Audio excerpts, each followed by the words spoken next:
Висока кръвна захар. Какво можем да направим, за да я балансираме? Ето някои неща. Първо, започнете деня си с солена закуска, а не с сладка. Закуската дава тон за целия ден и ако започнем с сладка закуска, това може да предизвика след това да ни се яде повече сладко. По-добре е да започнем с солена, особено ако имаме проблеми с кръвната захар. 2. Започнете храненията си първо с зеленчуците. Те ще образуват мрежа от фибри, които ще възпрепятстват глюкозните пикове. 3.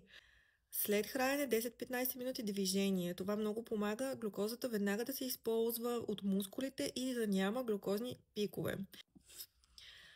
Чаша вода с една лъжица вътре разтворен оцет. Това също помага с около 30% да се намали риска от глюкозни пикове. Ментов бомбон без захар след хранене. Това може да помогне да се намали глада за сладко. Яжте плодовете цели, не на фрешове и смутита.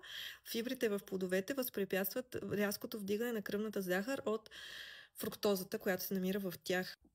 Разбира се, избягвайте преработените храни. Те често имат всякакви добавки, които могат да вдигнат кръвната захар.